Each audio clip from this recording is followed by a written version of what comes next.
Magandang hapon po. Wala pang isang buwan mula nang magpalit ng liderato ang Senado, may tila namumuo na namang rigodon sa mataas na kapulungan. Matunog daw na papalit bilang Senate President si Alan Peter Cayetano. Pero ang senador, may ibang mungkahi, snap elections. Yan ang tinutukan ni Mav Gonzales. Umuugang sa social media ang rigodon na naman sa Senado. Ang papalit umano kay Senate President Tito Soto, si Senate Minority Leader Alan Peter Cayetano. Si Senate President Pro Tempore Ping Lacson, aminadong kung sino ang may numero, siya ang mananalo. Ngayon, sa pananaw ng aking mga kasamahan, nagkukulang din siya sa leadership.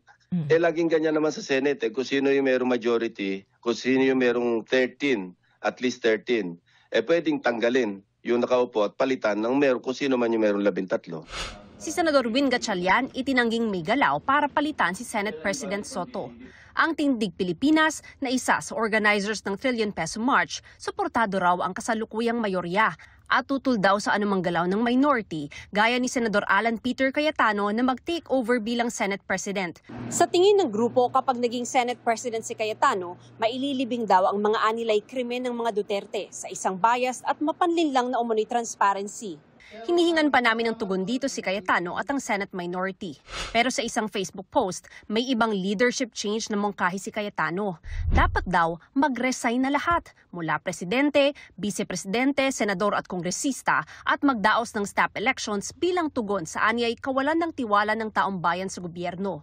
Pero hindi raw pwede tumakbo ang sino mang incumbent official sa isang election cycle. Hindi naman daw kailangan galawin ang mga gobernador, mayor at barangay chairperson. Imbis na mag-people power pa raw, magsakripisyo ang mga people servant. Wala pang pahayag ang Malacanang, Kongreso at Office of the Vice President kaugnay rito. Para sa GMA Integrated News, Mav Gonzales, nakatutok, 24 oras. Magbibitiw na bilang chairman ng Senate Blue Ribbon Committee si Senate President Pro Tempore Ping Lacson. Batay sa pahayag mula sa opisina ni Lacson, gagawin niya yan matapos ipahayag ng ilan niyang kasamahan sa Senado ang kanilang pag-aalinlangan sa isinasagawang investigasyon ukol sa mga maanumalyang flood control projects. Naniniwala raw si Lacson na maayos niyang hinawakan ang mga pagdinig ng Blue Ribbon Committee. Pero meron aniyang nanggugulo. Gayunman, ibang usapan daw kung ang dismayado sa komite ay mga kapwa-senador. Kung mayroon sa kanila walang tiwala, then hindi naman ako ganun kamanhid para hindi ko maramdaman yon dahil nga nakapag-express na sila ng disappointment. Opo. At kung ang dahilan dahil meron nasa sangkot, meron mga pangalan ng aking mga colleagues na nababanggit. Sabihin na natin, dating Senate President Escudero, si Senator Estrada, Senator Villanueva. Ang tingin nila, bakit ang pinupuntirya, rightly or wrongly, at sasabihin ko, false yung narrative na nasusundan na pinupuntirya ko lang yung aking mga kasamahan at iniiwas ko doon sa sinasabing mismo mga arkitekto ng lahat ng ito na sina dating Speaker Romualdez at dating Congressman Saldico. Well, I'm telling you, that's a false narrative. Sabi pa ni Lacson, walang katotohanan ang alegasyon ng netizens na itinigil umano ang investigasyon ng Senado dahil nabanggit sina dating House Speaker Martin Romualdez at dating Ako Bicol Party List Representative Zaldico at ang anilay pagdiin ng komite sa mga senador na idinawit ng resource person sa flood control kickbacks. Pinabulaanan din ni Lacson na nagpapapogi siya sa mga pagdinig. Last term na raw niya ito, hindi na niya kailangan ng political capital. Para sa bayan na nga lang ito, parang ito na lang yung balik utang na loob ko sa pagkatagal-tagal ko ring ginugol na panahon bilang public servant, mga basing na nakukuha ko. Pero sige lang, hindi naman ako nadidistract doon. Pero pagka yung mga colleagues ko na ang nagpapahayag na hindi na sila happy o kaya disappointed sila, ibang usapan yon. Kasi nga, sila yung nag-elect sa akin. At sila nag-elect ng lahat ng chairpersons ng lahat ng komite. So pag wala silang, pag majority sa kanila, wala nang tiwala, what is left for me to decide on or to do except magbitin na lang bilang chairman. Hindi naman aniya nangangahulugan na kung magbitiw siya sa komite, titigil na ang laban niya kontra korupsyon. Kailangan munang i-manifest ni Lacson ang kanyang pagbibitiw sa plenaryo. Pagkatapos ay maghahalal sila ng bagong chairman.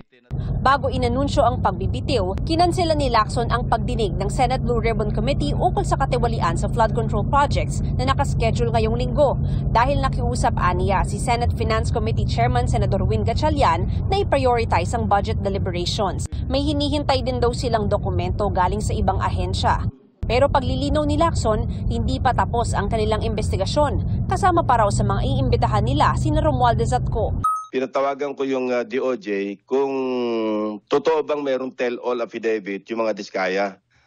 Pareho ang tugon, hindi available at yung sa executive judge, pinadala sa NBI pa yung specimen signatures ni Atty. Spera, kaya mga kulang daw 1 linggo bago lumabas yung resulta. Ganun na ng DOJ, medyo parang vacillating yung mag-asawa at hindi raw talaga definite kung talaga magte-tell all o hindi. Nananatiling suspended until further notice kasi hindi natin alam kung kailan magkakaroon ng puwang. Sa panawagan ng ilan na ipaubaya na sa Independent Commission for Infrastructure o ICI ang investigasyon sa flood control anomalies, That's also one option. Pero sa tingin ko, lalo nang mapapasama yung perception sa Blue Ribbon Committee. Tsaka Yung sa ngayong inyo, sir. Tsaka sa napasok na, nabanggit na yung pangalan ni dating Speaker Romualdez at meron nang lumalabas na malinaw na ebidensya kasi corroborated na mga records. Yung kay ex-Congressman Saldico, lalo pangit namang ite-terminate. Eh di lalo nang nabuo yung suspicion, na-reinforce pa yung suspicion na talagang pinoprotektahan namin yung dalawa. Makokontrol ko ba yung nagbanggit ng pangalan ni dating Senate President Escudero? Makokontrol ko ba yung nagbanggit ng pangalan ng 3 kong dating kasamahan at kasamahan sa ngayon? Kung saan kami dadala na ebidensya, dito kami pupunta. para sa GMA Integrated News, Mav Gonzalez, nakatutok, 24 oras.